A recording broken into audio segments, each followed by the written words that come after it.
जोजो किड्स। आलसी तितलियां। दो तितलियां एक साथ एक बाग में रहती थी। बाग के पास ही एक छोटा सा पेड़ था। उसी के पास दोनों रहती थी, मगर दोनों बहुत ही आलसी थी। सर्दियों के दिन थे, बहुत ठंडी हवा चल रही थी। तो सोना तितली ने मोना तितली से कहा, सुनो मोना, बहुत ठंड है, तुम ही बाहर से 2-4 फूल तोड़ कर ले आओ। मेरा दिल नहीं कर रहा है बाहर निकलने का। जाओ बाहर और कुछ फूल ले आओ। मैं क्यों लेकर आऊं? तुम्हें भी तो भोजन करना है। तुम चली जाओ, बाहर बहुत ठंड है। मेरा तो जाने का जरा भी दिल नहीं और मुझे भूख भी नहीं लगी। दोनों की दोनों एक दूसरे को काम के लिए कहती रही, मगर दोनों उठकर बाहर जाने को तैयार ही नहीं थी। अचानक बहुत तेज ठंडी हवाएं चलने लगी। तितलियां ठंड से कांपने लगी। अब बहुत ठंड है, बहुत ज्यादा ठंड है। जल्दी कुछ करो, नहीं तो हवा अंदर तक आएगी और हम मर जाएंगे। तुम उठ जाओ, तुम ही कुछ इंतजाम कर लो। इतनी ठंडी हवा है, अगर मैं बाहर गई तो मर जाऊंगी। और ठंडी हवाएं अंदर आती रही। ठंड से दोनों तितलियां कांपती रही, मगर अपनी जगह से हिलने को तैयार नहीं थी। हे भगवान, हमारी रक्षा करो। हाँ भगवान, अब तुम ही कुछ करो, बहुत ठंड है। दोनों तितलियां भगवान से मदद मांगने लगी, मगर उठी ही नहीं। इसी कारण तेज हवाएं बढ़ती गईं और दोनों मर गईं। अपने आलस के कारण उन्होंने अपनी जान गंवा दी। हमें कभी किसी पर निर्भर नहीं रहना चाहिए। अपना काम स्वयं करना चाहिए। चालाक बाज। एक घने जंगल में बरगद के पेड़ पर बाज अपने घोंसले में रहता था। वो बहुत शैतान था। बाज सभी जानवरों के बच्चों को उठाकर अपने घोंसले में लाकर खा लेता। कभी वह पक्षियों के बच्चों को लाता तो कभी जानवरों के। सभी जानवरों और पक्षियों को अपने बच्चों की बहुत चिंता थी। एक दिन एक लोमड़ी, जो इस बात से अनजान थी, अपने बच्चों के साथ उसी पेड़ के नीचे बनी एक गुफा में रहने आई, जहां वो शैतान बाज रहता था। अगली सुबह लोमड़ी अपनी गुफा से निकलकर बच्चों के लिए भोजन ढूंढने गई। जैसे ही वह वहां से चली गई, बाज गुफा में घुसकर लोमड़ी के बच्चों को उठाकर अपने घोंसले में ले आया। जब लोमड़ी लौटी तो उसने अपने बच्चों को ना पाकर उन्हें ढूंढना शुरू किया। मेरे बच्चे कहाँ गए? मेरे बच्चे, तुम कहाँ हो? लोमड़ी ने अपने बच्चों को इधर उधर ढूंढना शुरू किया। तभी एक उड़ते हुए तोते ने लोमड़ी से कहा, तुम्हारे बच्चों को बाज ले गया है। जाओ, अभी जाओ, नहीं तो वो उन्हें खा लेगा। क्या कहा?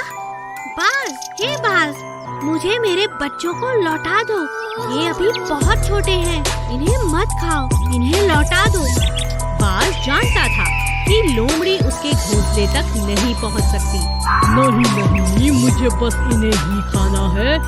आज मेरे पास खाने के लिए और कुछ नहीं है। बाज ने लोमड़ी की बातों पर कोई ध्यान नहीं दिया। लोमड़ी को इस बात पर बहुत गुस्सा आया।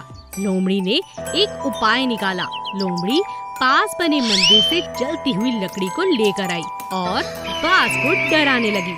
अगर तुमने मेरे बच्चों को नहीं छोड़ा तो मैं इस पेड़ को आग लगा दूंगी।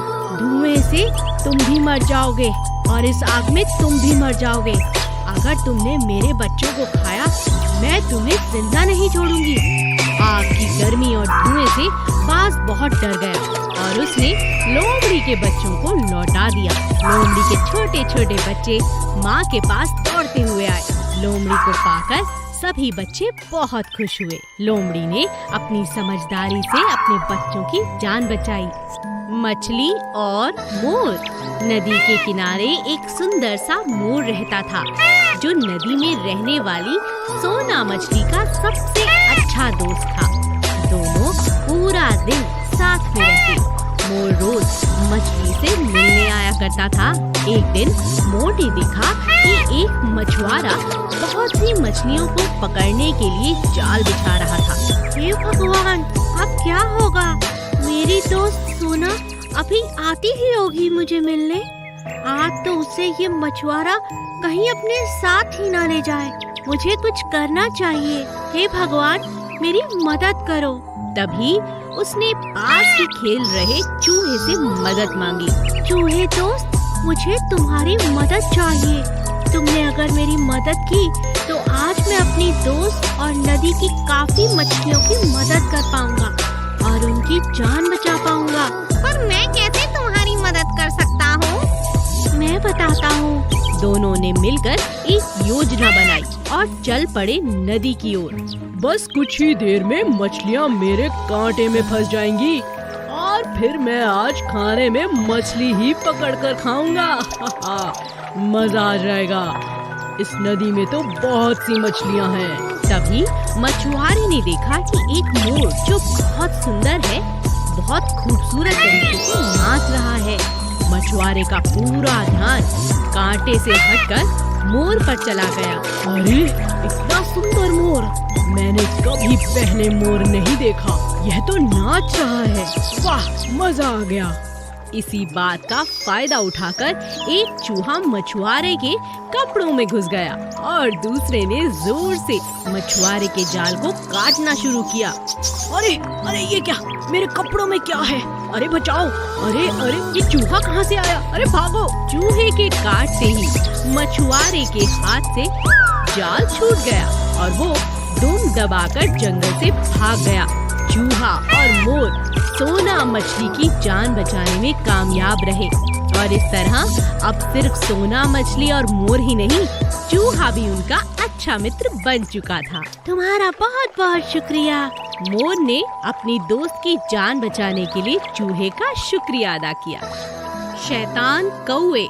एक पेड़ पर बहुत सारे कौवे एक साथ रहते थे। वे किसी को भी अपने पेड़ पर आने ही नहीं देते थे। कौवे बहुत शैतान थे, हमेशा अपनी मस्ती में ही लगे रहते। एक दिन जंगल में चारों ओर अंधेरा ही अंधेरा हो गया। बरसात का मौसम था और जोर की आंधी चल पड़ी। कुछ ही देर में जोर की हवाएं चलने लगी। कुछ ही देर में एक चिड़िया आई और उसने कौवे से कहा, भाई कौवे, बरसात होने वाली है।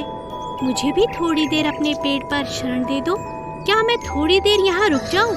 मौसम ठीक होते ही चली जाऊंगी। नहीं नहीं। नहीं नहीं, तुम यहाँ से कहीं और चली जाओ। हमारे पेड़ पर हम पहले ही बहुत सारे कौवे हैं और हमारे बीच में तुम्हारा क्या काम? हमें बिल्कुल पसंद नहीं कि कोई और पक्षी हमारे पेड़ पर आए। तुम आगे जाओ, कोई और पेड़ मिल जाएगा और अगर यहाँ जबरदस्ती आई तो मैं तुम्हें भगा दूंगा, समझी? चिड़िया समझ गई कि कौवा बहुत घमंडी है। बेचारी चिड़िया आगे उड़ती गई और इसे एक छोटा सा पेड़ मिला, मगर उस पेड़ के अंदर बहुत गहरी एक जगह थी जहाँ जाकर वह छिप गई। कुछ ही देर में जोर की बरसात होने लगी और बरसात के कारण सभी पेड़ इधर उधर गिरने लगे।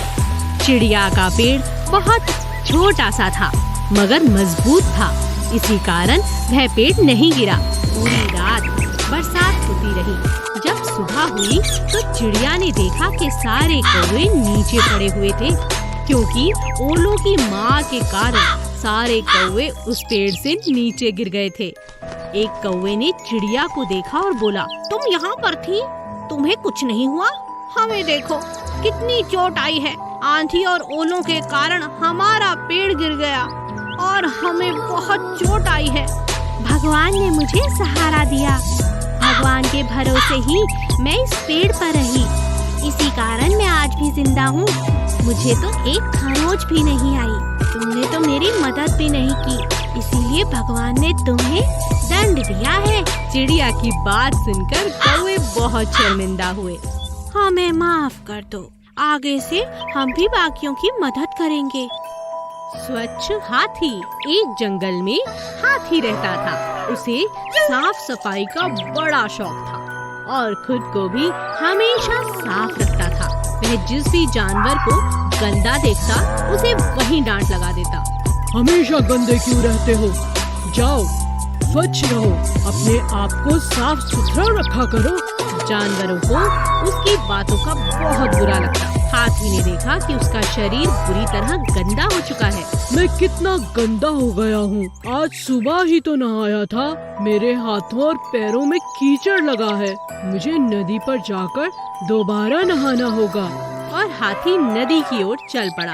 उसने देखा सारे जानवर कीचड़ से गंदे हो रखे थे, लेकिन वे सब मिलकर नदी में खेल भी रहे थे और नहा भी रहे थे। तभी मगरमच्छ ने हाथी को देखा और आवाज लगाई, हाथी जी आ जाओ, आप भी नदी में हमारे साथ नहाओ, बहुत मजा आएगा। नहीं, तुम सबके साथ मुझे नहीं नहाना।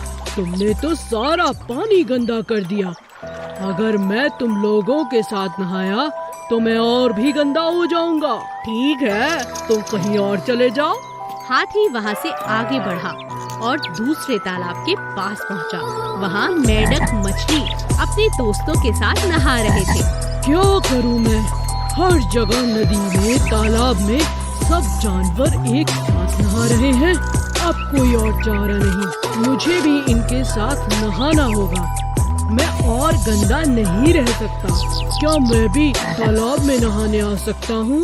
हाथी ने मेंढक से कहा। हाँ, हाथी जी आ जाओ, हमें अच्छा लगेगा। मैंने तुम सबको कितना बुरा कहा, फिर भी तुम मुझे अपने साथ बुला रहे हो। मुझे माफ कर दो, मुझे अपनी गलती का पछतावा है। अरे इस पानी में तो बहुत मजा आ रहा है।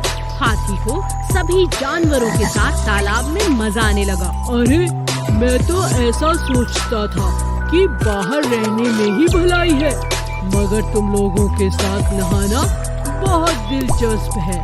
तुम्हारा बहुत बहुत शुक्रिया। सबने हाथी का स्वागत बड़ी अच्छी तरह से किया। हाथी उनके साथ मजे से नहाया और दोबारा स्वच्छ हो गया। बूढ़ा कौवा और तितली। एक पेड़ पर एक बूढ़ा कौवा रहता था। कौवा दिन में अपने घोंसले में आराम से सोता। बूढ़ा होने के कारण कोई और पक्षी कौवे को परेशान नहीं करता था। मगर एक दिन तितली वहीं नजदीक पेड़ के पास आने लगी। वहाँ फूलों का एक बड़ा सा बागीचा था। तितली बहुत सुंदर गाना गाती थी, मगर बूढ़ा होने के कारण कौवे को तितली के गाने बिल्कुल अच्छे नहीं लगते थे। कौवे ने तितली को बहुत मना किया। सुनो तितली, तुम ये गाने मत गाया करो। मेरी नींद बहुत खराब हो जाती है और तुम्हारा इस तरह जोर जोर से चिल्लाना और गाना मुझे पसंद नहीं है। तो तुम कहीं और जाकर लेट जाओ। मुझे तो गाना बहुत पसंद है और यहाँ बागीचा है। फूलों के आसपास मंडराती हूँ और गाती हूँ। इसमें तुम्हें कोई परेशानी नहीं होनी चाहिए। कौवे के कई बार कहने पर भी तितली ने कभी उसकी बात नहीं मानी। एक दिन कौवे ने तितली को अपने घर बड़े प्यार से बुलाया। एक योजना बनाने के बाद, सुनो तितली, अब तो हम दोस्त हो गए। रोज तुम्हारा गाना सुनता हूँ। बूढ़ा हूँ इसीलिए कहीं जा भी नहीं सकता। आज मेरे पास बहुत भोजन है। आज तुम मेरे यहाँ दावत पे आ सकती हो। सच? ऐसा है? ठीक है, मैं तुम्हारे घर दावत पे जरूर आऊंगी। शाम को तितली कौवे के घर दावत पर पहुँची। तितली बहुत खुश हो गई। तभी कौवे ने उससे कहा, तुम्हारा स्वागत है। तुम जानती हो मैं बहुत बूढ़ा हूँ, कहीं नहीं जाता, इसीलिए तुम्हारे गाने से बहुत चिढ़ता था। मगर रोज रोज तुम्हारा गाना सुनता हूँ तो अब यही गाना बहुत अच्छा लगता है। तुम आज गाना नहीं गाकर सुनाओगी? मेरे घर आई हो, कुछ तो गाकर सुनाओ। तितली बहुत खुश हुई और गाना गुनगुनाने लगी। गाना गुनगुनाते गुनगुनाते जैसे ही तितली ने अपनी आँख बंद की, कौवे ने कहा, मुझे सुनाई नहीं दे रहा, मेरे करीब आकर गाओ। तितली कौवे के करीब आकर गाने लगी और जैसे ही तितली ने गाते गाते अपनी आंखें बंद की, मौके का फायदा उठाकर कौवे ने उस पर झपट्टा मारा और उसे मार डाला। और इस तरह कौवे ने अपना बदला लिया तितली से। बूढ़ा होने के बाद भी बड़ी चालाकी से कौवे ने अपना बदला लिया। Please subscribe.